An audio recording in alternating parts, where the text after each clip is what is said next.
Welcome to the East Plainfield Township Public Meeting. Participants will be informed that this meeting is offered virtually utilizing Zoom, which is a cloud-based platform for remote video and audio conferencing. The Zoom application is free to the public. The general public is therefore able to join the meeting by connection through the internet or by calling in by phone. The public is also able to observe the meeting on the township's YouTube channel. Please continue to check the township website calendar for any updates related to these public meetings. Agendas for these public meetings will also be available on the township's website. Please be reminded that this meeting is being video and audio recorded and will be posted to the township's YouTube channel for viewing. The meeting will now proceed with the chairman calling the meeting to order and identifying all other members present in the meeting room and those joining the meeting via Zoom. The chairman will then confirm those members joining by Zoom can be heard. Good evening, everybody. Thank you for attending tonight's July 8th meeting of the East St. Peter Township Planning Commission. We will begin with the Pledge of Allegiance. I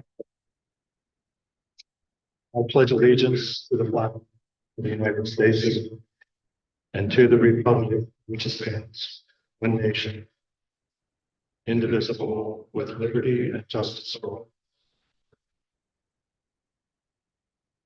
But first, let me introduce the members of those people you see in front of you this evening. To my far left is John Thompson, Jansen Herr, I'm Randy Patterson, the chair.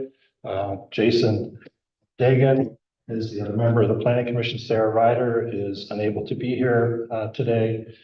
We have Jacob Bowen, who's our Director of Planning and Zoning, Lee Obitz, our Administrative Assistant, and Ralph Hutchinson sitting in for Tara Hitchens, our Township Manager. If you've all heard the recording, we'll identify each project. There will be opportunity for public comment during each discussion item. Okay. Next item of business is approval of the June 10th, 2025 minutes. You received those in your packet. Are there any changes or edits to those minutes? If not, I'll accept the motion to approve.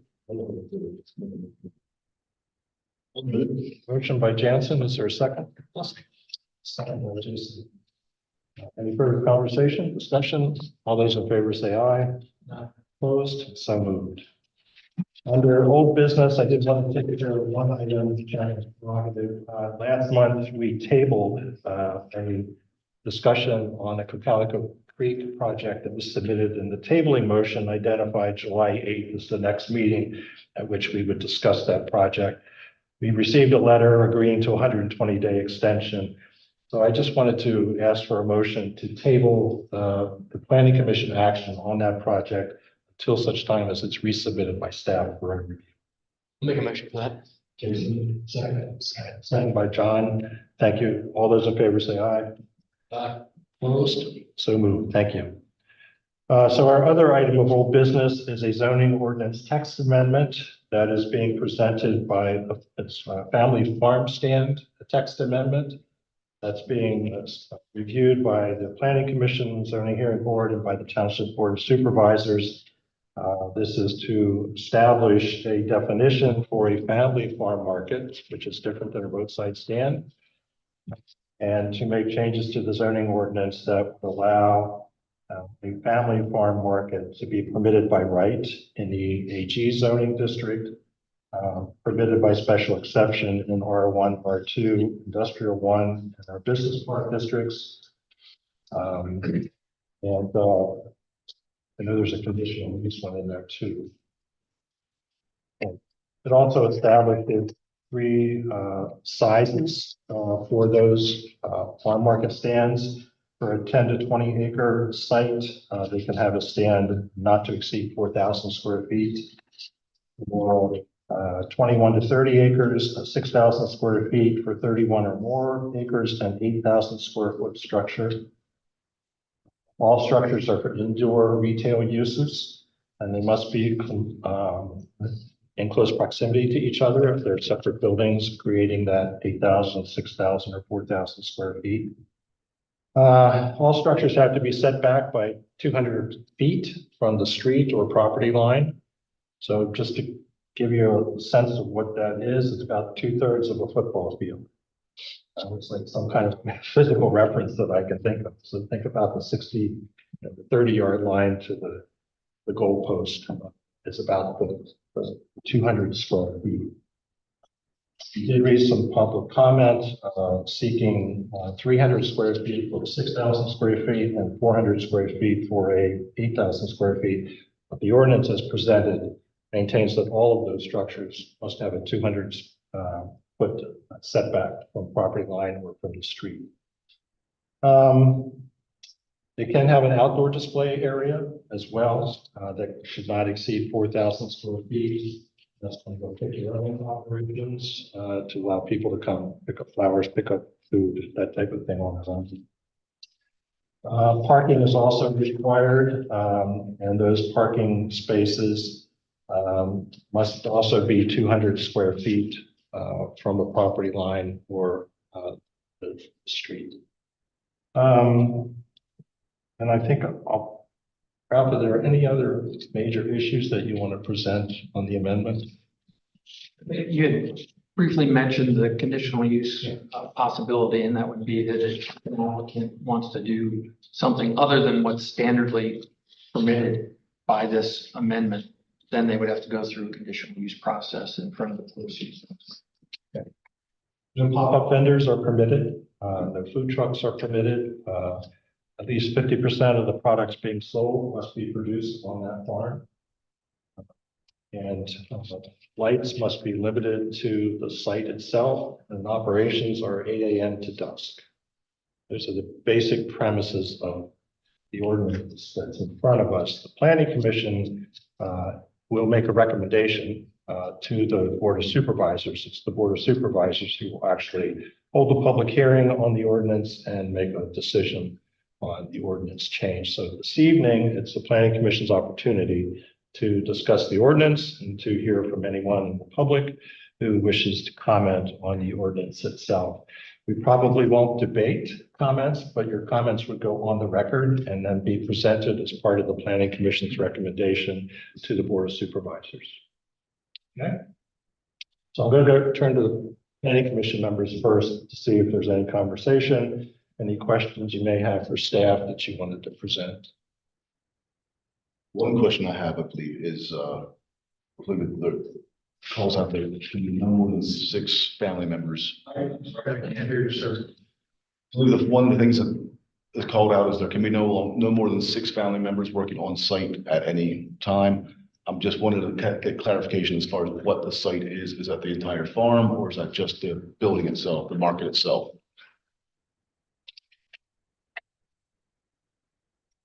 You happen to recall which section of the ordinance that is? I do not. It is, Let's see it here. Indicates, paragraph F. yes, no more than 6 employees in the family farm market. So The market that itself. would be related, directly related. But that would include the farmer and or his or her family members. Thanks. One question I had came to me today. So the parking area needs to be 200 feet behind the property line. So that would be 200 feet for the parking lot. The parking lot needs to be big enough for a certain number of vehicles, spaces for employees. Is the building itself that would be built then sits behind that parking lot. So the 200 feet for the parking lot encompasses the required setback for the entire operation. It's not 200 plus 200. That's correct. So it would allow some flexibility as to where you place the structure in relationship to the parking, but all of those things would have to be at least 200 feet back. Any other comments or questions from Planning Commission members? We've seen this ordinance for 3 meetings, so there's probably not a lot from us, but we have an opportunity now for, I'm going to go first to Zoom. Christopher is on Zoom. Christopher, can you identify what you're here for? Maybe not. Yeah, I'm here with Lancaster Archery. Okay, thank you. So is there anyone from the public who wishes to comment? I'd ask you to come to the podium. Speak a little bit loudly. It does record. There's no microphones. If you identify your name and. Certainly. I thank you for the permission for allowing me to speak this evening. My name is John Lewis. I live at 2117 Rockvale Road. I am directly across the street from the Smucker Farm Market, which is the cause of this entire amendment coming up here. So while I speak in reference to that, it's also for the welfare of the citizens of the entire township who are going to be affected by this. I wanted to draw your attention to section 375-23. I guess it's under section 13. If we take a look at that, as you had mentioned, it discusses the incremental allowance in size of the market as the acreage increases.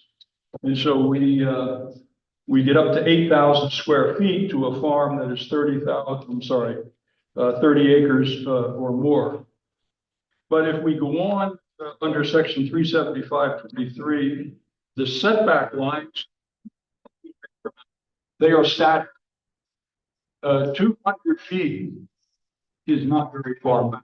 You have a farm, in the instance of the Smucker farm, that's over 50 acres.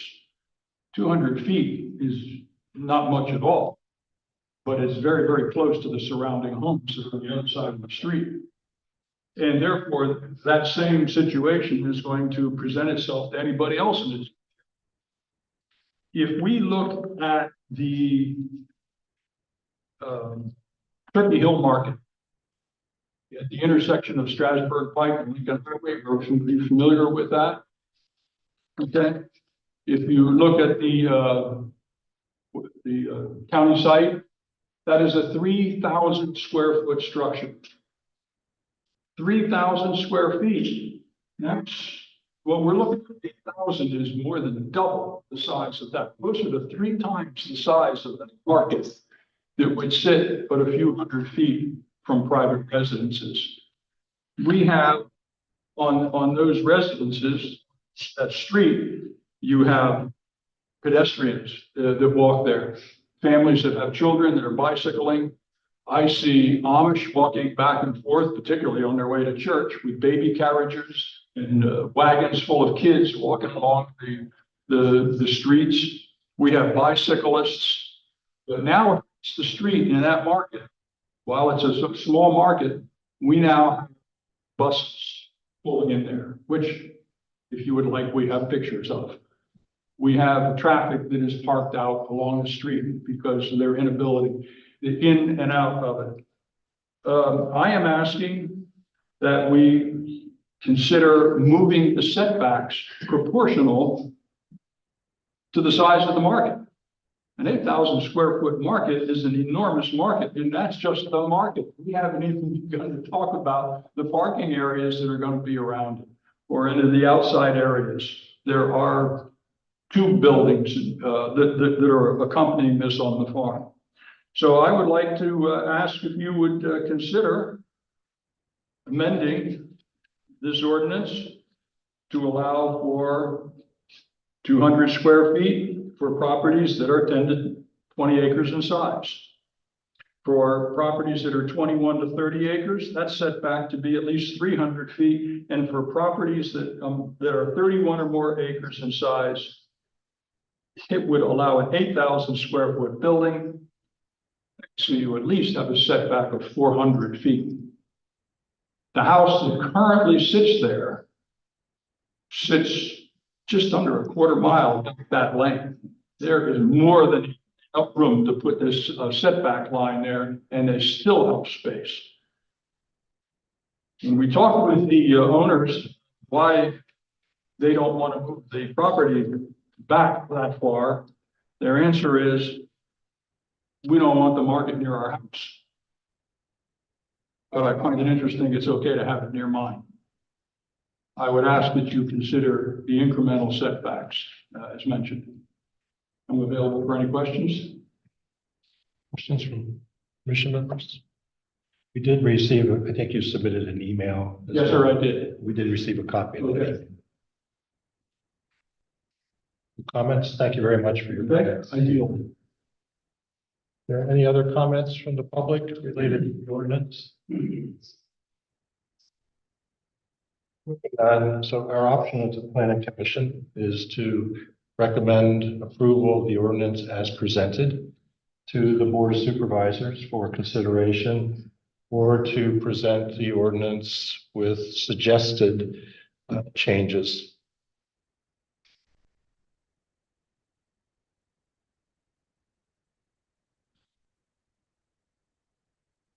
I normally say you also have an option of no action, but I would suggest that we not take that option this particular issue.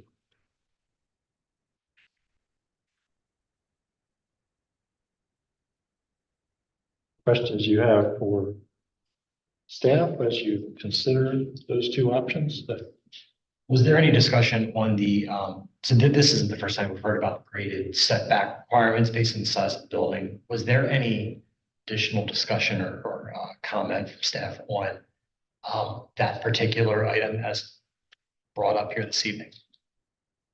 As far as if that was taken into consideration or not? Internally, I would say among staff members, there had been some discussion about that, but there hasn't been any discussion on that topic with the board.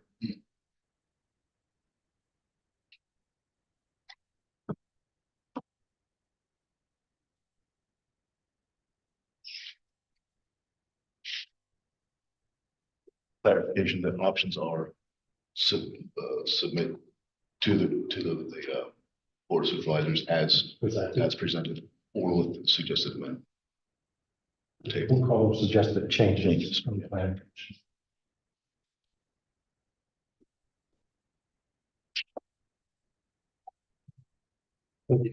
Because I was trying to use my football field reference again, to give us some semblance to the size of a building, but an 80 by 100-foot building is an 8,000 square foot building. 40 by 200, just to give you a sense of size. So not quite as big as a football field, but gives you some sense of the size of that structure. And then you would have, in this case, you would have parking in front, so it would actually be set back more than that. That's if you choose parking in front. If you choose to. Parking behind as well. That's true. Probably what's going to happen because he wants to keep the building away from the house. He's made that abundantly clear. Thank you. I mean, discuss the noise, Yeah, the odors, other things, those are other issues. safety. So we can present it as it is, but with our suggestions of what we'd like to see in it, right? Or what we'd like them to look into. Okay. Well, I'd like to make a recommendation to the board. Okay. That the way that it stands, except for, I also have questions about setbacks. I would like them to look at that again, or I'm not quite sure if that's something that we're allowed to recommend to the board, but I guess I can, so. I recommend that they re-examine the setbacks. Okay. Then I would like to. To the building, or you can make certain suggestions. Yeah, no, I'm not, just, I'd like them to look at it again. I would second that we submit the text amendment with the suggestion that they re-examine the setback requirements for the building based on the size of the building. Yeah, I would second that motion as This well. is related to section 13, paragraph D. We're asking them to make.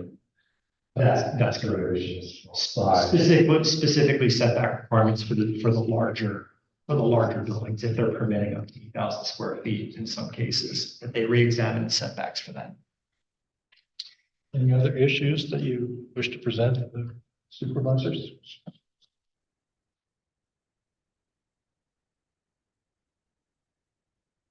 I was just referring to the size of the buildings. Okay.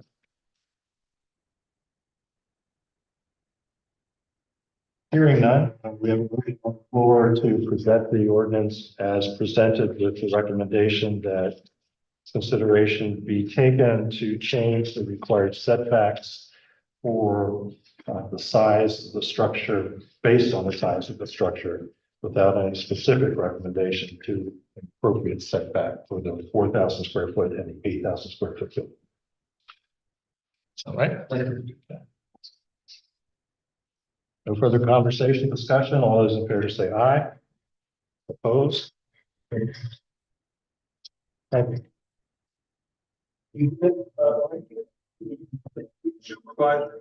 Email. The email? Yes, sir. Yes, I think, believe they've seen the email. Yes. They are in possession of it?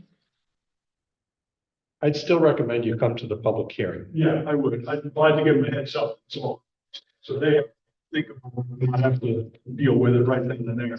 Okay. Thank you. Thank you. Moving on to new business, we have land development plan number 2022-18 submitted by Texas Roadhouse at 2317 Lincoln Highland. This evening, could you come to the podium, identify yourself and your role? Good evening. My name is Jillian Pinarski. I'm with Freeburg Farrow, the architect and engineer for Texas Roadhouse. Briefly, Sure. what you're asking for? Yes, of course. So we're applying for site plan approval, excuse me, land development approval, my apologies. For a building addition to the current restaurant. It's for a dining room addition, roughly 406 square feet, with about 26 additional feet inside the We received a copy of June 2025 letter. So in that letter, you've requested a waiver of the preliminary plan processing to submit as a final plan.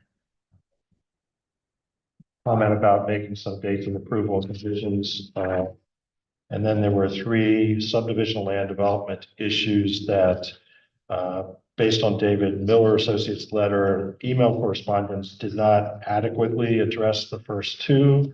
So do you have a copy of that in front of you? I do not. I'll give you this copy so Sure. you can see who those 2 are.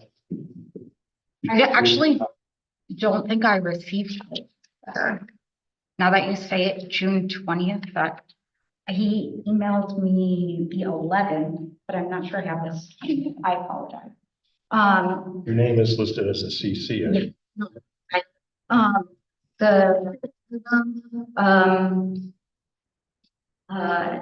Evidence of design capacity approval for sanitary and water providers. Yes, I'm currently still working with, I believe his name is Ben at Lancaster Water on that one. So I had provided the most recent email as part of our submission. So it's still ongoing. He's still in review of our application. So you would be okay if our approval was conditional upon that being presented. Yeah, and that's what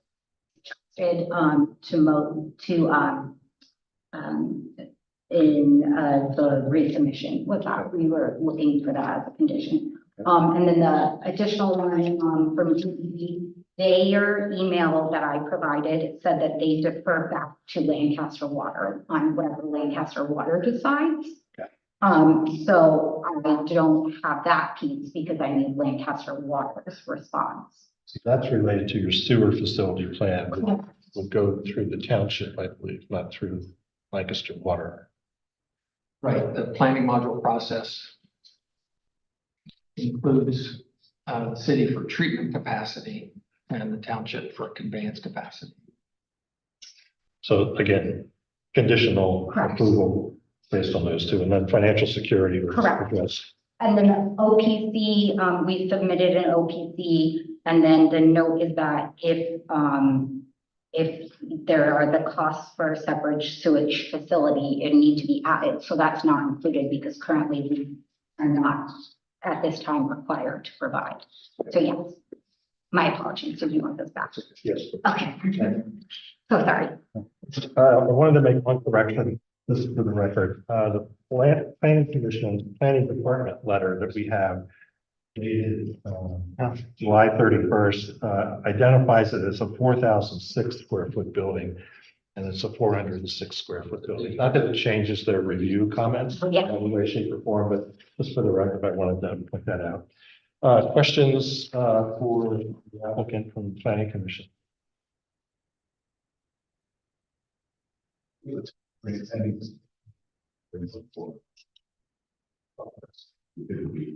like 30 days, you might see more. I've been working with Ben for a while now, so I just politely follow up with, without pushing too hard, but yeah, I let him know that we're meeting. So I was hopeful that that would help, him make a determination. Just to be abundantly clear, Ben has nothing to do with the sanitary sewer issue that you're facing, only with the public water service. Okay, we submitted our application to him, and then the person at DEP said they defer to him. For the public water service, Okay. that would be correct. Yeah.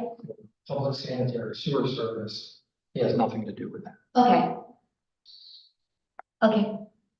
So you may want to address the department head, the city Public Works Department to make sure your request for sewer capacity goes to the right person. Okay, understood. Thank you. Any other questions? Fairly straightforward. Any comments from the public? Hearing none, look for a motion from the planning commission members on land development plan 2024-18 for Texas Roadhouse at 2317 Lincoln Highway.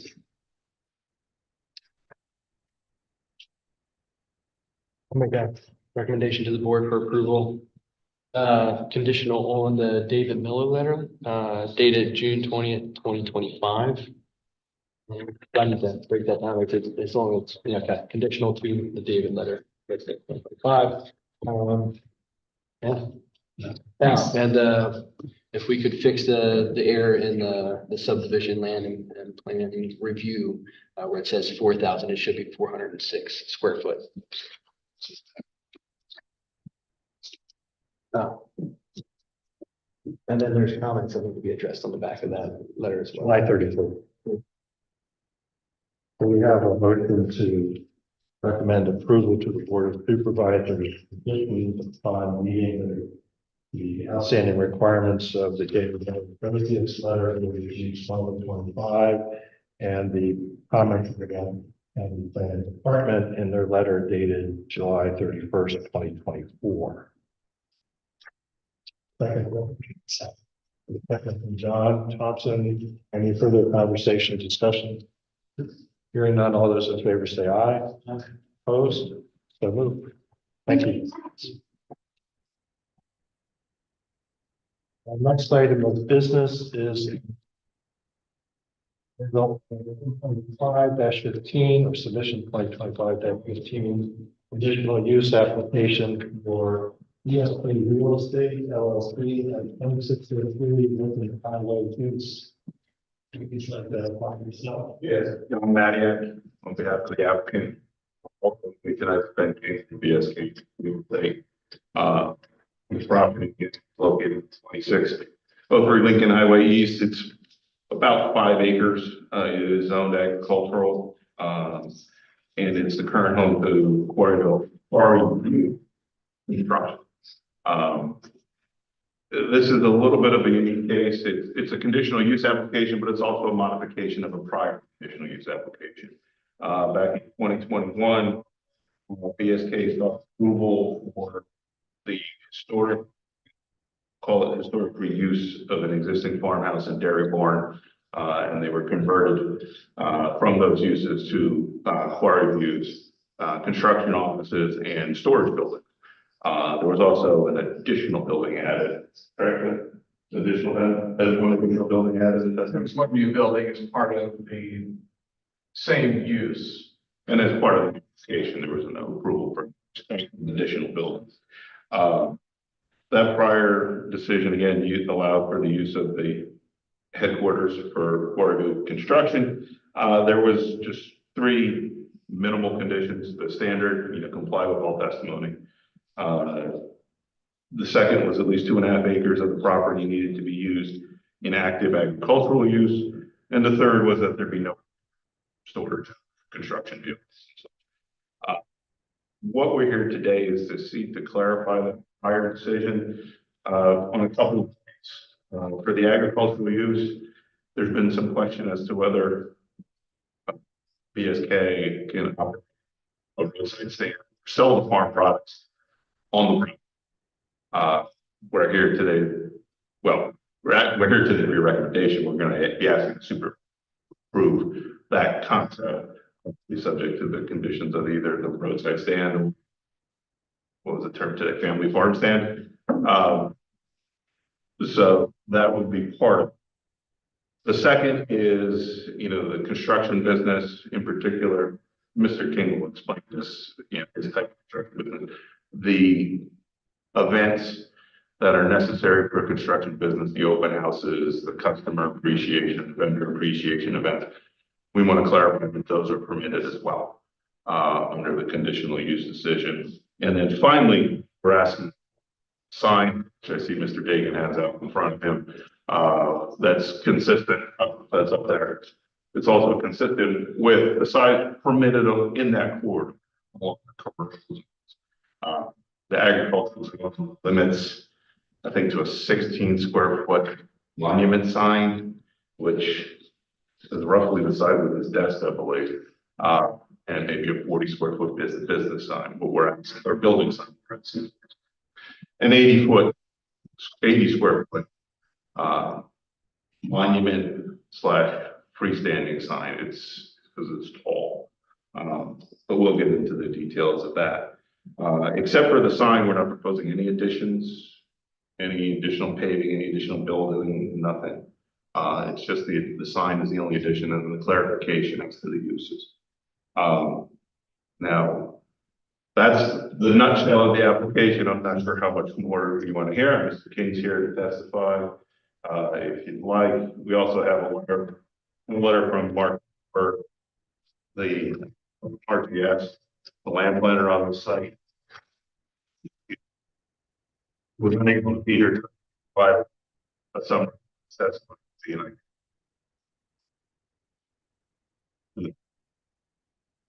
It's testimony to the board of supervisors. Right, it's testimony to the board of supervisors or something? Yeah. We have some additional.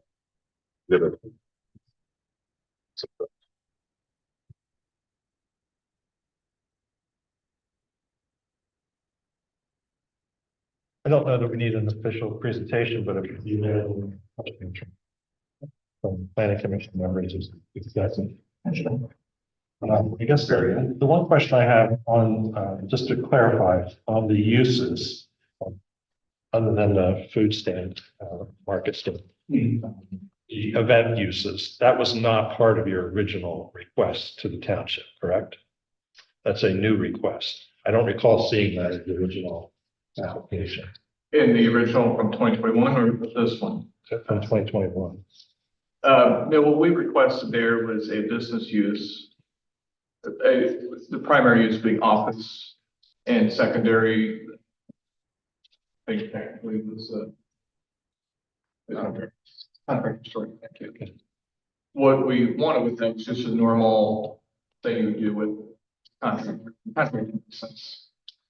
And since then we had so we have been selling the cut flowers from the agricultural field. And actually, that was what prompted a letter from the previous zoning officer. I mean, in his prior testimony, when we had been in here for the in front of the zoning hearing board for a variance for this sign, he had advised in his testimony and the letter that we're not permitted to sell the agricultural from the field.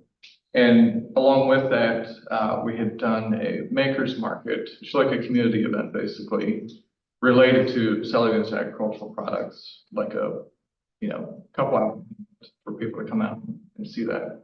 So that's kind of this conversation around events, and we're realizing that perhaps the township has a different idea of what a fair business. Well, what we want to be doing with the business, and some of it also kind of came since we did the building. We have a lot of tours, as an example. People that see like a historic building structure, how we did the adaptive reuse. So that was sort of, we didn't really anticipate that happening in the beginning. And then also just simple things like project kickoff meetings, like with subcontractors. It just wasn't something we thought about. When this came forward, I didn't realize in the initial application, at least in my mind, that's part of the normal operations of a business use. And I wouldn't have thought there needed to be any clarification. But since we're here, we just wanted to lay it on the table and say, this is what we want to be doing. We think we should be allowed to be doing it anyway. But just in case, let's get the clarity. Yeah, I just wanted to make clear that the issue of selling your product is probably an extension of that original application. The sign issue is a separate issue that's partly related to zoning. But I just wanted to make clear for everyone that the event issue was not part of an original application or discussion. It's not something anybody here has ever talked about or discussed as part of your project. That's the only thing I wanted to make clear just for the record. Right. Okay. Questions from planning commission members?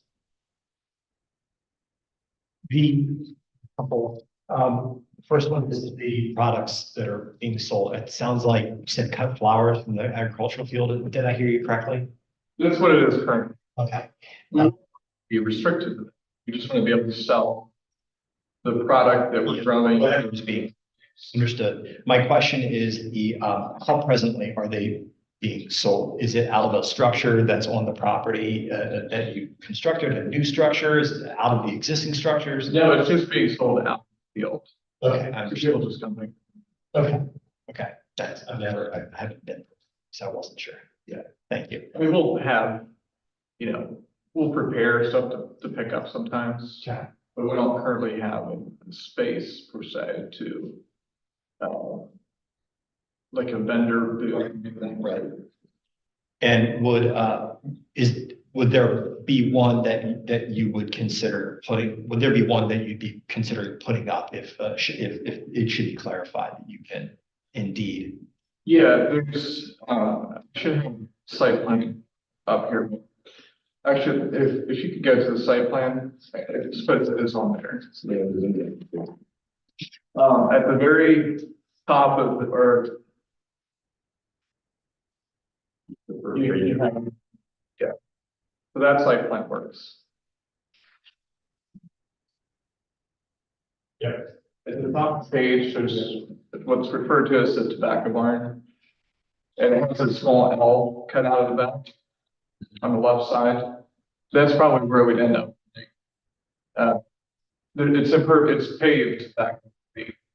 We end up just putting a small, something like this, a table with a small room too, for people to pick stuff up, not a permanent structure. Is where the arrow is the location you're talking about? Yes. So it's in close proximity to the field and parking, that those parking spaces that are closer to arrow have a walkway that actually lead out to the field. So it would give people the option to, as they park there, to either just go pick their own or pick up something that maybe was prearranged. And as parking for vehicles, you can see there's quite a bit of paved area right now that's necessary for truck trims and things like that. And those wouldn't be happening at the same time. The truck movements wouldn't be happening at the same time as the event. So that additional space, that additional paved space would be available for temporary for that. Can you clarify size of these events and frequency? What do you see as being a typical brand boosting event? Yeah, It ranges from, community events where we'll do customer appreciation deal where, if the business is doing poorly, maybe it's 50 people. If it's booming, maybe it's 150 people. So it's a little hard to predict exactly what that would look like. But I mean, we have an incentive, obviously, to do something that's appropriate for the business. So we're never going to make the parking lots. If it's a customer appreciation or a community event, we're not going to fill the parking lot in a way that, puts our customers in harm's way. So I don't know the exact number, but hold, easily 100 cars without breaking sweat. The area in the back, when there's not trucks pulling in and out, like most of our deliveries, if there are some, would be during the day. So there's ample space in the rear for semi trucks to turn around, and to park a couple roads, you can get 200 vehicles.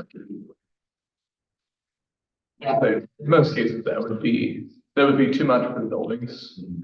So I would say, as a general, probably Quarterly, annually, any idea? whatever it takes to make the business work. We speak a little bit of the sign. The sign itself is 80 square feet. The monument with the sign is about 215 square feet. What do you have it designed? If we can pull let's talk there. We gotta flip it. The reason I ask that question is your narrative speaks to the 80 square feet, but it doesn't speak to the sign of the monument itself. The sign gets placed in. So if you look at the entire thing as the sign, as opposed to just where you have your logo and the name I of think it. the ordinance defines the sign as the area enclosing the letters. The largest rectangle you can draw, or largest, I think it's rectangle, you can draw the letter used. And that's where we get to the 80 square feet. Yes, the brick at the bottom, yeah, that's some additional square footage that's blocked, I'll say, but there's no message on it. So it's not technically a sign. In the commercial district, you're allowed 16 feet in height, 80 square feet on a freestanding sign. That's what we're trying to replicate here. But I think it's going to say something that's respectful of the historic nature of the property and the brick and the timber, and that's what we want to use. I have no issues with the design. It's just the sign. I just wanted to clarify because your narrative speaks to 80 square feet, but the assumption is if somebody looks at that's 80 square feet. And it's No, only the. Okay. If the property there, it's kind of, it actually dips off pretty hard up to the roadway, especially now they added 6 inches last year. So if you're standing in the middle of the road, it's not 16 foot high. So what we did is we actually did sight lines and lined it up with the windows of the structure of the house. So the lettering, the actual signage part is lined up with the bottom of the windows. So while it's technically, I think it's 14 foot tall from the current ground level. If we put a mound of dirt in there, it would, and just made it level off the road, it wouldn't be that tall anymore. So we just try to create something that just fits and is at the right height for the sort of mass with the structures. And, initially this design had been done about 2 years ago or a year and a half ago.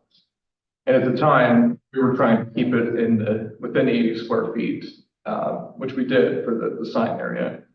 But you kind of recognize now it's probably a little bit of a hybrid of a monument sign and a freestanding sign. But at the end of the day, we were just trying to make something work that fit there. If you put this sign up, will you remove what's painted on the sides of the house?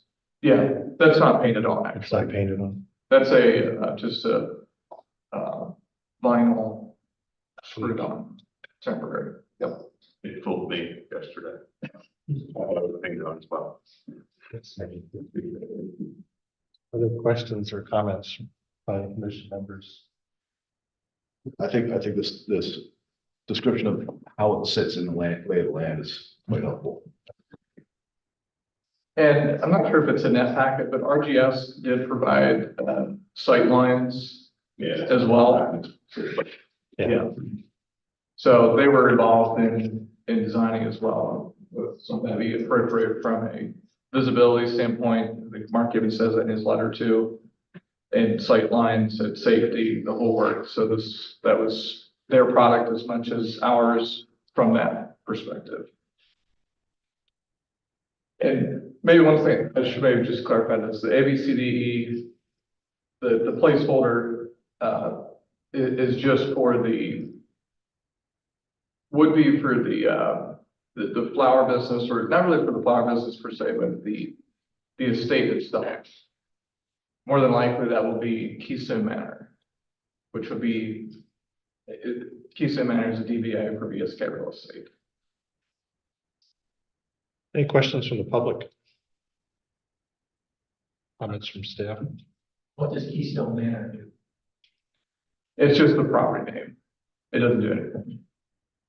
The VSK Real Estate is the title holder of the real estate.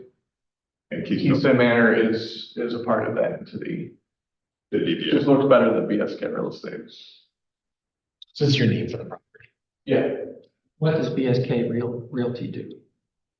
nothing, it's just a title. It owns the real estate. It doesn't provide service. Just a holding company. Yeah. It's a related entity. So it's another business. It doesn't provide a service. It holds it's a title, it owns the land. That's it. Does it own other properties? No. The signs that are on the side of the building currently, did you obtain permits for those? No. And the sign that's presented here that's on the screen right now, that's the same design that was rejected by the zoning hearing board. Yes. The one that we had requested a variance for that. And that's why we're here the application to the Board of Supervisors is two-pronged with respect to some.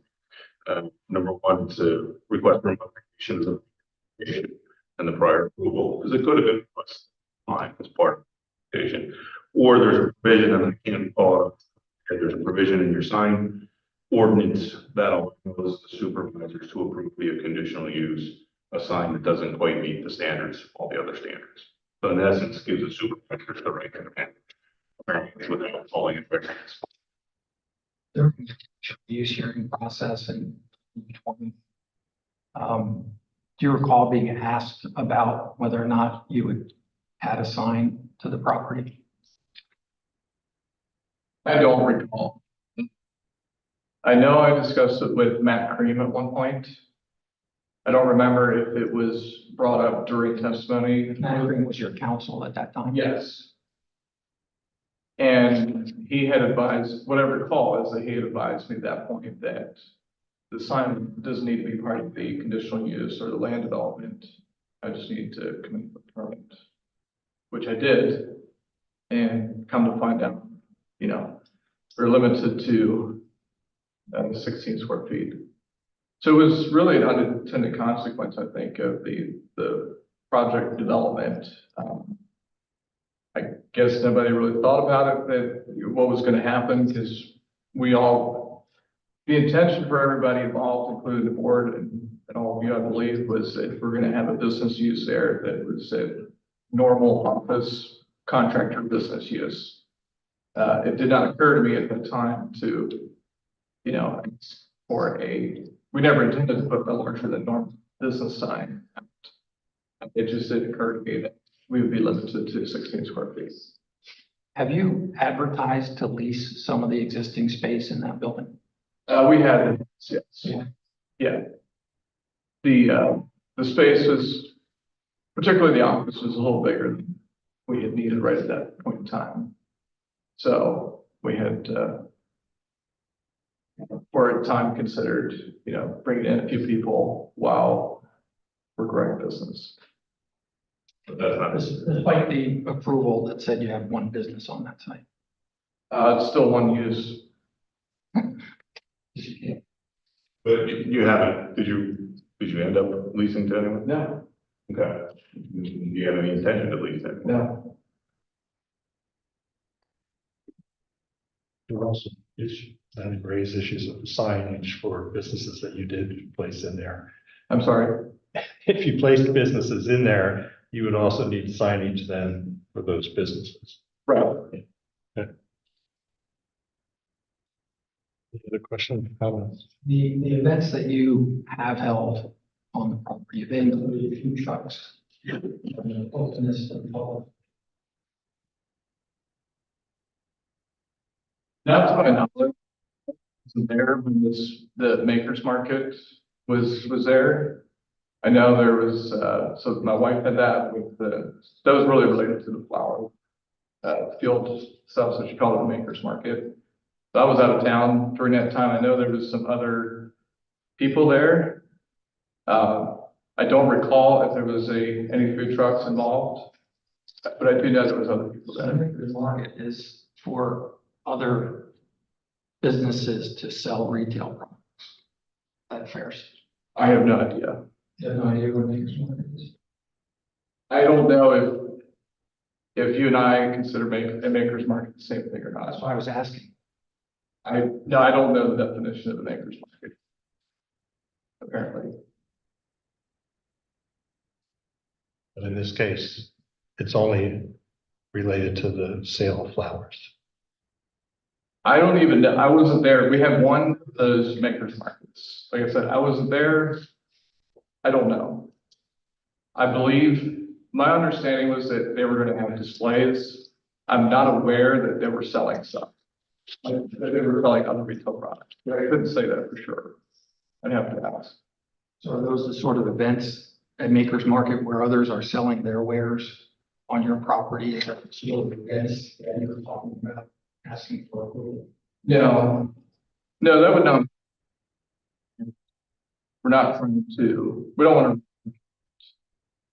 So we're pretty conscious about how what we do on the site impacts the brand. So anything we'll be doing is really related to driving the brand business forward. So it's more about, it's really from a community perspective that will help people to come in, see the space, experience the space.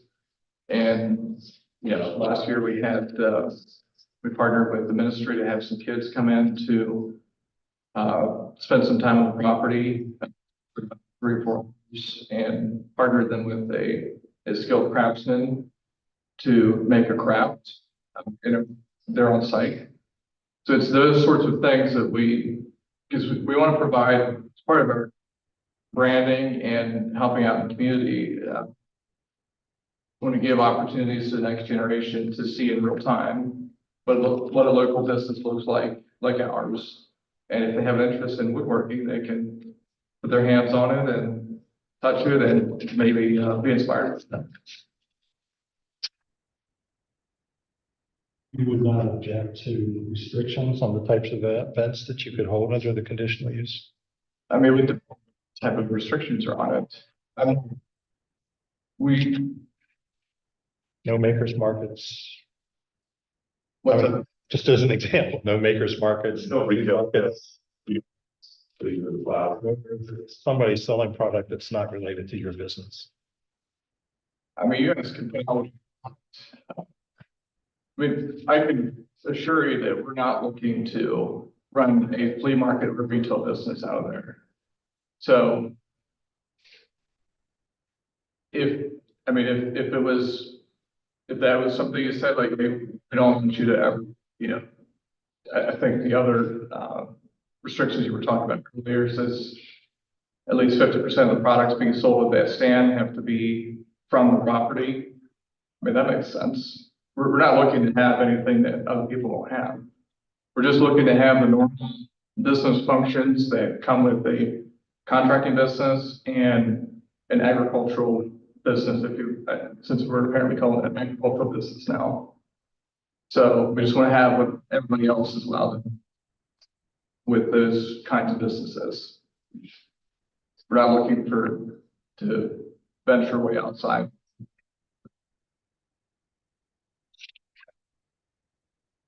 So I do have, are you considering the required agricultural use, the 2.5 acres, is that now a business use? Not from the township's perspective. In order to be a farm, there has to be at least 10 acres. But there was a requirement in this prior decision that 2.5 acres remain in active agriculture. That's where the kind of the rub is coming. You know, we have to keep, Mr. King has to keep it in too. But the question is, so what the entails. There are a variety of ways to maintain an agricultural activity. The neighboring farmer could simply farm that 2.5 acres and it could be rented by Mr. King to that farmer to do that. So there are a variety of options for meeting that condition. What you're doing So currently is growing flowers yes, and then selling those flowers. yes. So you realize that, you know, renting to the adjoining farmer does not pay very well, right? So we're given restrictions on how to use property, i.e. the 2.5 acres have to be active agriculture. There isn't a single farmer in the community here that would not be allowed to sell his product from his own field. Whether he could have a harvester come in to harvest it, there's no such thing as other like farmers in the area being allowed to sell their product from the field. So, And I understand that was only a hearing board decision. That wasn't a planning commission. well, Or its application. That's what we're bringing it. To give them, in the zoning hearing boards, the prior director of planning indicated that the selling flowers from our field, selling our product, is a business use. In so many words, often call it business use, but he indicated that it's not allowed. So Understood, but for the conditional use application, that would take care of that particular issue. correct. That was my question. Is it the township's position that is a business use, selling flowers from our own fields? I'm not going to answer that question from a planning commission perspective. If you want to submit a request for a determination of some sort. And I think have to review that. Project. Which I guess at this point, it's kind of moot if it's right in front of everyone.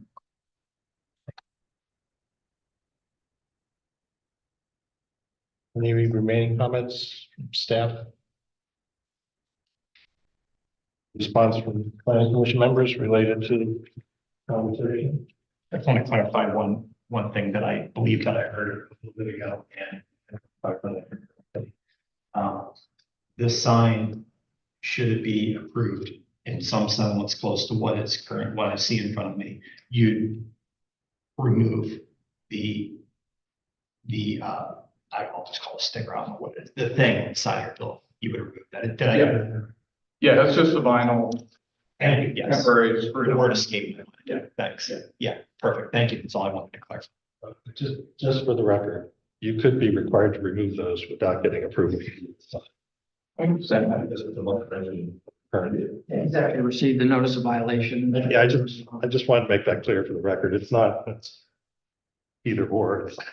Yeah, it's, you know, the whole thing's a bit unintended consequence. Understood. So David Sopley is fully aware of the signage and we've had discussions about it and he's aware that we're doing all this. So we just have at the moment, we're just kind of trying to take care of things the proper way. And so far, We haven't received any enforcement notices beyond that initial one. From the township's perspective, we understand the need to advertise your business to traffic on Route 30. It's about size and everything else. The sign directly across from us is 24 foot tall. It's a billboard, basically. It's like 16 foot wide, 24 foot tall. I mean, it's a monster of a sign. It will be. That's not the country The yard. backyard showcase. Yes, okay, all right, I was trying to think the name of that. Yeah. All right. But if removed, it would not be able to be replaced. I understand. Just to be So clear. he's never. Understood, but it was there. It's pointing out, so Signs along there. But it doesn't change the fact that they're there 3 times as large as before. planning commission members. Motion to move to the board of supervisors as presented or with suggestions, recommendations, or to table. I would vote to submit it to the board of supervisors with the suggestion that the selling of the agricultural products on the property be restricted to only those that are grown on the property and nothing more. And then in addition, I would vote to affirm that he can do customer appreciation events and whatnot on the location as an extension of his contracting business. I would also vote to approve a conditional use permit for the sign, subject to clarification of sightlines from the roadway in the building. It sounds like that's in an RGS document we don't have in front of us. That would be what I would suggest. Mr. Heck, be here tonight. That would be trying to explain. Yeah, no, it was, the clarification was helpful, especially the fact that the road is higher. Is there a second to that motion? I'll second that. Second from Jansen. We have a motion to recommend approval of the conditional use application for BSK Real Estate LLC at 2603 Lincoln Highway E. With the conditions mentioned by Mr. Thompson related to events that are held there, that they be related to the business, and that the product sold be restricted to that product grown on. Rick, we have a motion in a second. Any further conversation, discussion? Round. The sight lines comment, I'm not sure I understand what you mean by that. Clarification that what we were told verbally is going to be borne out in a written document that we can see. Clarification that the sightline of the building, the sign itself will sit lower relative to the roadway than a 14 feet. Like, for example, it's 14 feet high in the document, but you clarify that the roadway sits high, and the house sits higher. So it's actually kind of in a valley. It won't be as high as what it appears to be based on a 14 foot height. I don't know the precise, we went by the windows for our alignment rather than like an exact measure. Street level, Route 30, Lincoln Highway, it's not going to sit 14 feet up. Right. And that is the reason for my clarification I feel that should be clarified. I would suggest that be clarified more precisely before any sort of final approval.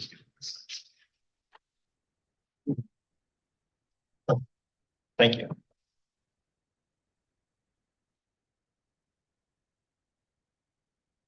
I have the motion. We'll convey that to the board if the planning commission acts. Motion, all those in favor say aye. Opposed? So moved. Thank you. Thank you.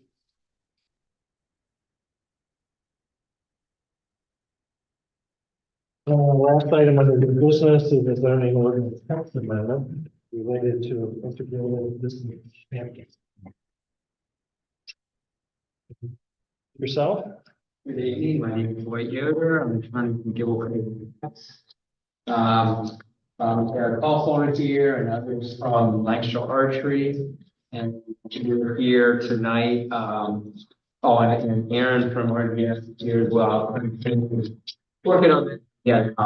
So, the reason we're here is we've been hard at work over maybe 12, 18 months with township staff to try and develop a text amendment that would allow Lancaster Archery to remain in the township at its current location.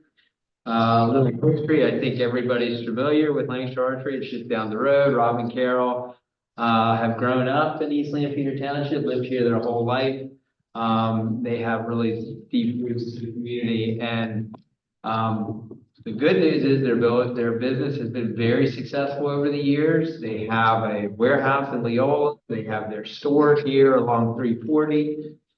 But it also means they've grown and they've outgrown where they're at. And frankly, I've been working with the Caulfields for a number of years, and they've been looking for property where they could expand their business within the township. And frankly, not only East Lampeter, but all of Lancaster County, it's hard to find land that is available, that is zoned properly to accommodate their type of business, which is kind of unique. It has a retail component. It has an academy where folks come to learn how to shoot archery. They fishing. And so it's a little bit of mix of different uses. So after kind of doing the whole search and trying to find where they could move, we came back to the proposition of, well, maybe staying with where they're at and expanding there makes the most sense. That's just a little background, and I know there's some exhibits. So what I'd like to do is maybe just walk through the exhibits to kind of set the framework and the stage why we are looking for this new integrated business campus use. And then happy to take any questions. If there's questions about the business or the use, anybody from Lancaster Archery can respond to that. Aaron can talk about the kind of the sketch plan of what the expansion would look like. But if you just start with the first exhibit 1, which is this, might have it. So this just gives you a little bit of a framework of the zoning as it exists today. As you can see, yep, that's it up there on the screen. And just rotate it 360, we got it, thanks. I know how that is in Adobe. So right now, their existing business is on a property that is split lot zoned. A portion of it is in the I-1 and a portion of it is in the R2. And that's kind of the light blue. It actually includes, what's it, Uncle Harry's ice cream? Oh. Sorry. It has that little store there that would be combined and used for their expansion. Rob and Carol live in the house right beside the business. Okay, and like 30 years. Yeah, and like I mentioned at the last meeting in front of the supervisors, you care about your business if you're willing to give up the house you live in for an expansion. And frankly, that's what they're willing to do. I mean, they're going to tear down the house and they're going to use that for their business. As you can see, it kind of wraps around the back, but then there is an existing archery range on a lot that is to the west that has been there previously. It was contractor storage or something. It was kind of a non-conforming use. So part of what we wanted to do is not only develop a text amendment, but also rezone the properties to kind of bring everything in compliance and have it all under one umbrella, so to speak. So if you look at the next exhibit, these are just some shots of what they do there. They have a real strong in-store presence. They have a real strong online presence that happens from their Leola. And then they have their academy, and that's busy. I was talking to somebody at work that says their daughter now goes there in the summers, and DKT was helping them something. So it's just a really neat business and organization, because not only do they sell archery things, but they have this academy component that brings a lot of people in. So again, these pictures are just showing some of the things they do. They obviously have bows. They do some assembly of those, but then they have a sales, and then they have some indoor ranges and outdoor ranges. That just gives you an idea. I'm sure I'm short changing it, but is there anything else you wanted to add in there about what you do currently there? Yeah, I mean, we deal with people from all over the country and in fact, all over the world. They come to East Lampeter Township, Lancaster County here specifically to see us. And we're very proud of that. That we have, how many employees at that facility? About 60? Oh, no, on Old Philadelphia, I think we only have about 25 to 30, that work part-time there. We have much more but, just our impact, as far as, currently 2 of our Academy members travel with Team USA and currently at a World Cup right now in Spain that have been trained here in Lancaster County. We have 2 other that are going to the Youth World Championships in Canada this year. They're under the age of 21. So, I mean, we're very proud of the fact that we impact a lot of archers throughout the country and the world, and that they come here to train and to enjoy Lancaster County as much as we do. So they want to stay and they want to figure out how to do this. And I will say, but the supervisors and township staff have just been great to work with as we've tried to go through this process. There's been a process of roll call collaboration. I would say the same thing, but a lot of meetings to try and figure out a way to do this that feels good from a zoning and land use standpoint, but still accommodates Lancaster archery. And also, my experience with zoning, whether it's a text amendment or a rezoning, the biggest concern for elected officials typically is unintended consequences. They like the project in front of them and they want to improve it, but in the back of them thinking, well, if we rezone this and they go away and sell it to someone else, it might look completely different. Or there could be a property, if it's a text amendment, that could use that to do something that maybe we're not as crazy. So that's a lot of the things that you think about when you try and craft the language to be sure that, yeah, it works for this project. And if it works for another project, nobody's going to have a lot of heartburn about it, so that's, and you never for sure that it's going to work that way, but that's the idea. So if you go to the next one with the site plan, again, this is just preliminary. There's obviously, until we get the zoning in place, you're not going to spend the money to do full land development plans, but really shows what is being proposed. There'd be a new building where Uncle Leroy is at. The residents would come down. That would be used probably for parking to accommodate the additional retail space. There'd be some office space in that 25,000 square foot building. And then the existing building would really be academy use. Yeah. Is that right? It's upstairs and downstairs. If I could add. Yeah, sure. This would also several things. 2195 is our residence. 2195A is the archery shop, and 2195B is Uncle Leroy's. We all get each other's mail. It's a mess. So it'd be that benefit too. And you go from 3 driveways to 1. Yeah.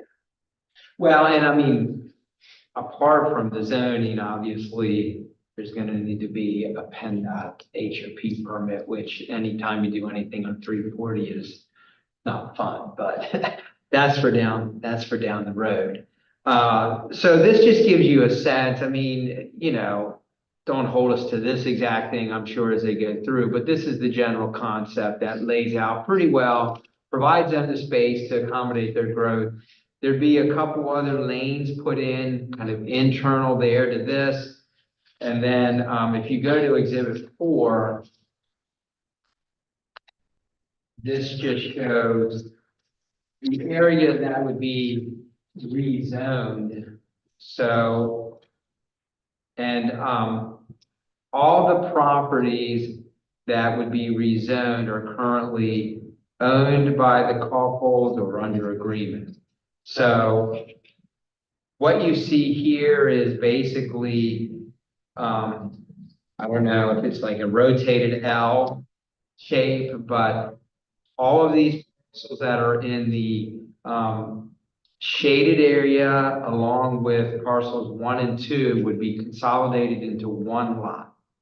That would become the Lancaster Archery Campus. If you refer to it in the terms of the proposed text amendment, it would be an integrated business campus. So that whole area would be one lot. They would subdivide lots 4 and 5 because those lots currently are long and narrow. They go deep. 4, 5, 6, 7, and 9 have houses on them. They would remain residential. They would remain in the R2 district. And there's some provisions in the text amendment to try and provide some protections for adjoining residences to be sure that, you know, there's not noise or other disruptive types of things happening kind of back on the campus part of this. But that would be the rezoning. So really the request has 2 components. It's a proposal to add a new use called an integrated business campus, and I'll kind of go through that. And then it's also to rezone this adjoining property to the I-1 light industrial, which is one of the zoning districts that would allow the integrated business campus. So that would allow Lancaster Archery to essentially expand, build a new building, and also then bring its existing ranges, outdoor ranges, into a zoning district that allows that. Right now, they're kind of in this gray area of ranges on land that previously was a non-conforming use, and it'd just be nice to clean that up. So it would all come under one campus. Before I get into the integrated business campus, are there any questions on what I just went over? Because I did cover a lot of territory pretty fast. So just to clarify, property number 9 is listed here on the exhibit of J. Whitmer and Elsie Whitmer. Yeah. You have that one under agreement. So the settlement date of 10/30. I will say the 11 is an existing apartment complex there. You can really see it from the aerial, but we do feel pretty good that the surrounding uses are, this would be compatible with kind of how this lays out, because the retail side of this is going to be on the east side of the site, joining additional industrial zone properties. So, you know, and the Kaufholz own a lot of the residences along 340 there. Not all, but, you know, a number of them. Just for clarification, so it looks, when I look at this exhibit 4, it looks like there's 2 gray shaded areas, and then there's a red shaded area on lot 4.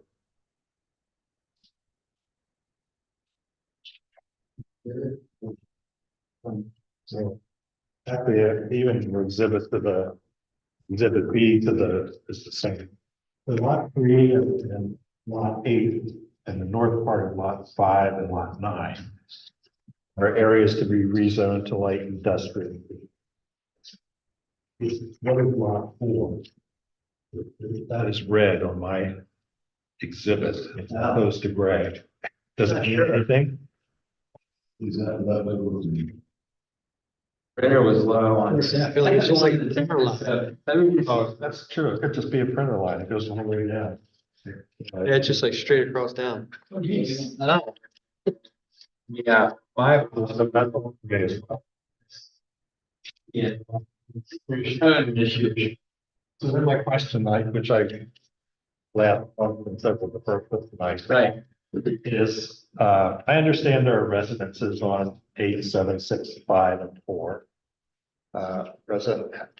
Residential structures, but why are you Why not rezone that entire piece as light Yeah. industrial? Not on E. There's no residential on E. Well, you have the line that's kind of bisecting those properties, Yeah, 8, 5, and 4, and 9. And I'm just curious why you're doing that. well, two reasons. One, other than lot 8, there are existing residences that are usable and valuable, and as we know, housing is in short supply. So I think the thought was, let's keep using those as houses. Lots 6 and 7 already have a rear lot line that kind of is shorter. Yeah. So it seems like that works. The Kaufholds own a number of those houses, and I think are gonna use one of them to live in. So, while we could maybe request that to be rezoned, the use then would be inconsistent with the light industrial. And we don't own all of them, so then we would have to request neighbors who have their house to join in the petition, because generally, while the township can rezone somebody's property, a neighbor can't rezone somebody else's property. They have to get their permission to do that. So we did talk about, do you just kind of square it up and make it all? But because of the existing houses and the fact that there were some provisions put in to protect residences, it felt like it was better to leave those in the R2 district. You could rezone it, they become non-conforming, you could still have houses there, but then you're almost creating new problems potentially. So the space that you're rezoning, in your opinion, provides you with sufficient space over time to expand beyond what you have as a preliminary land development. That's why I'm asking. Yeah, right. We're just thinking long term. And I always tell my clients, you're never going to be building given. 10 years from now, you always come back and you want more. I suppose the answer to that question is, I don't know. Who knows in 15, 20 years, if they'll be like, man, we wish we had more space. I suspect that might be the case, the way their business is going. But there is some flexibility in having some of those outdoor range areas. So I guess conceivably, if they needed another building, they could potentially put something back there. But that's not anything that they've really thought through. It's been such a struggle to find any land. This seems to be the best fit. And, if it gets much bigger, it may mean a new location. Or coming back 20 years from now and saying, hey, we own all these properties, we're ready to bulldoze them all and rezone that. And that might be where we're at, at that point. But at this point, it seemed premature to do that. But I appreciate that, because that's exactly the thought that helps avoid an issue, particularly when it's like 5 years later, when you build just big enough and then it's like, wow, we're in the space already. I don't like your garage at home. It's never. So in terms of, We still be keeping place then up in Laycott then as well? Okay. yeah, so none of the warehouse businesses coming here. Everything that's here will stay here. Everything that's in Leola, stay in Leola. There's no way there's space here to bring that in. And that's the other reason too, why this seemed like a good fit. The big tractor trailers are coming in Leola. There's box truck deliveries and van deliveries coming here. So it's a good fit. I'm not going to go through all the details. Highlights and their specific questions. It's basically, if you look at Exhibit A of the proposed ordinance, there's a few definitional changes. The integrated business campus would be allowed in the I-1 district, the I-2 district, and the business district. And that was just because there was a sense that there could be some opportunities in these other zoning districts for this type of use. It is a business campus use, which means there's typically going to be different uses combined for a business. zoning often puts businesses or uses in silos, like you're either a contractor's business or you're a retail store. Some businesses have a little bit of so this would provide some flexibility, which I think is consistent with where zoning is heading, which is trying to find ways to provide particularly businesses a bit more flexibility in how they operate their businesses, so that there's not this really rigid framework, but a little more latitude in terms of how they can use a property. So in this case, for Lancaster Archery, you have the retail, you have the office, you have the academy, an educational component. You have competitions, you have outdoor and indoor shooting ranges. I think you do some maybe light assembly of those there. Yeah, we do, some light assembly of arrows mostly, Arrows. we make arrows. So all of that would fit into this new integrated business campus use. It has to be on a single lot with a minimum of 4 acres, and those are some of the provisions to help reduce unintended consequences. The retail sales. So, one of the things that I think we wanted to avoid was a text amendment that allowed a retail store to come into your light industrial district and turn it into your commercial district. So there's some limitations on, you can't have more than 60% or more than 40,000 square feet of retail sales. So you're not going to get a mini Target that shows up in your light industrial district. So those were all put in to just try and be sure that this is done in a way that doesn't have unintended consequences. There needs to be parking. Parking is another thing that is kind of seen some changes in the last 5 years. There are certain townships now that have eliminated their parking requirements.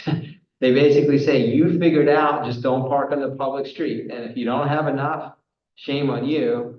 But we're tired of seeing oceans of parking that never get used. So we worked with township staff. RGS looked at, some parking studies to determine what we felt would be a reasonable starting point. But then consistent with what the township ordinance already has, you can always go to township staff and the supervisors and say, hey, for this use, we'd like to propose a different parking standard. And if you can justify it, that might be something the supervisors would approve. So that language is included. Same with loading to provide some flexibility. If this was a warehouse, the loading is going to need full-size tractor trailer backing up, docks, things like that. Or this type of retail store where they're not getting full big trucks coming in, there's some flexibility there.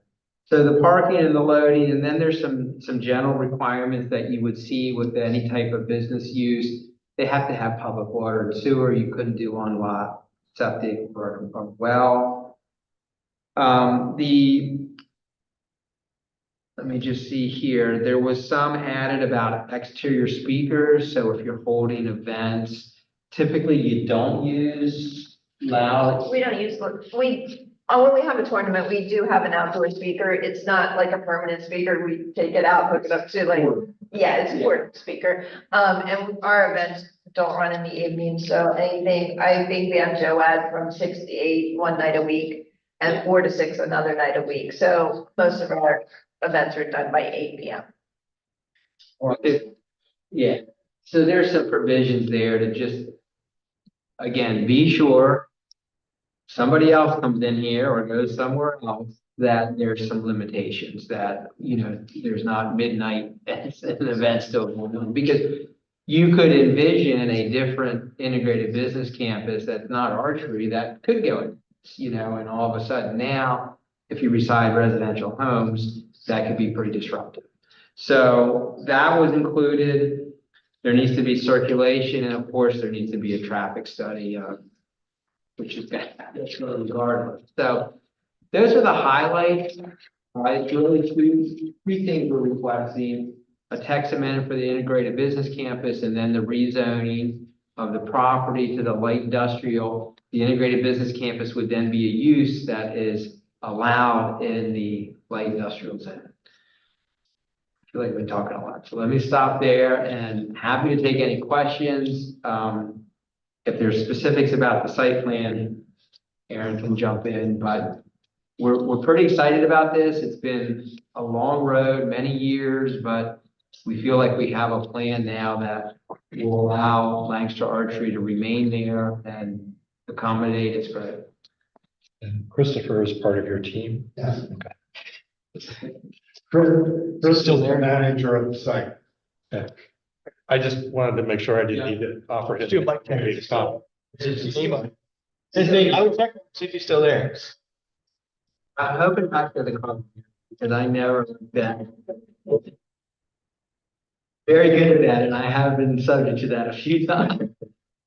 So members of the planning commission, do you have any questions or comments you would wish to make?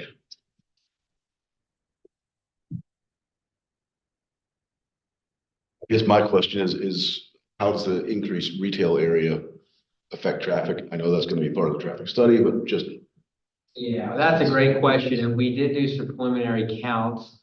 I anticipate that we are going to need to add a turning lane to get in and out of the site. So that's going to require some widening. If I recall, there's an apartment complex across 340 that deferred some road improvements. So they may need to, do those road improvements. But frankly, that's going to be probably the biggest challenge because it's just a lot of traffic on 340 and, getting in and out, you have to have a way to safely enter. Well, you're reducing the number of entrances and exits. It will lessen, it may not lessen the number of cars, but it'll lessen the confusion of cars. Yes, Yeah. that is something that I think PennDOT and the township will appreciate. 'Cause when you have too many access drives on the property, it gets confusing and a little more dangerous. So that has always been the big challenge with this site is 340, frankly. But I mean, at this point, we're going to figure that out, working with the township and PennDOT to make that work. And I mean, just out front here, there's been a center turn lane that has been there and, so it's possible. It's just not easy and costs a few bucks. Don't want to get into the development issues because that's a whole different. We'll be back. You'll have plenty of. But something for you to consider when you do get to that point is your neighbor down the street was at one point in time looking at having to put in a turning lane as well, which required the acquisition of additional right of way across the street. So just something to keep in the back of your mind. We've already tried to look a little bit at how much right of way is there and which will be needed. So that is a very good point. That's always a question because people need to give you right of way and they don't like what you're doing. It's a lot harder to get it. Other questions or comments? Anything from staff at this point? I would just agree with Dwight's suggestion that this has been a collaboration with staff. And that is, in my view, a true statement. Always interested in keeping existing businesses in the township and trying to make reasonable accommodation to that. Well, we appreciate that. And we have felt that from the beginning, frankly, that has been important and we appreciate that a lot. So on our agenda, just for the planning commission, it only speaks to the zoning ordinance. There's also a request for a rezoning so the rezoning is to light industrial. One, the general, to light industrial, I1. From the existing R2. And then the text amendment is the second piece of that. So two pieces at the back of your packet. Zoning ordinance amendment and then text changes that would actually that we're doing both. So I'll look for a motion from planning commission to pass this forward to the commissioner, to the board of supervisors as Motion. To the Board of Supervisors, to approve the text amendment for the applicants for the rezoning from the R2 to the I1 light industrial, and then also to include the zoning ordinance text amendment in the integrated business campus to also be approved for Academy. Was that correct? Or what was the list? Just integrated business. Yeah, all right. yeah, part of that. Second. Second, Jansen. Never asked the public. I know you're all, I think, not sure if you're all here for this or not, but any other comments from the public before I act on the motion? A little bit out of order. All those in favor, say aye. Opposed, motion carried. Thank you very much. Good luck. Thanks so much.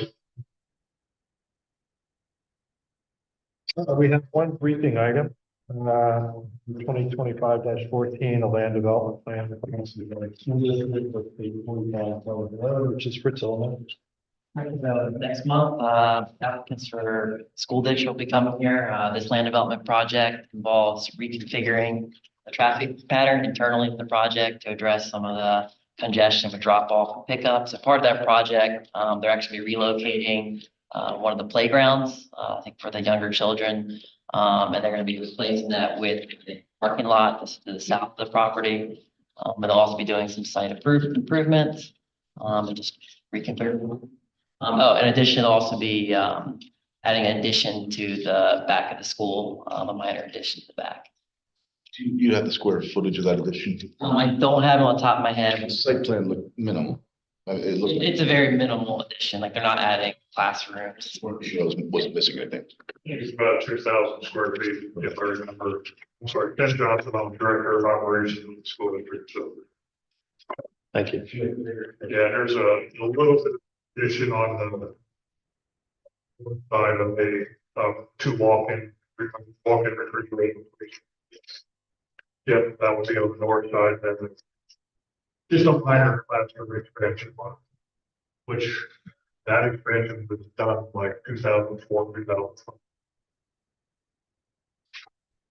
Okay, we will see that next month, assuming everything goes okay. No other business for the commission members. So we'll take a motion to adjourn. Motion from Jansen, second, Jason.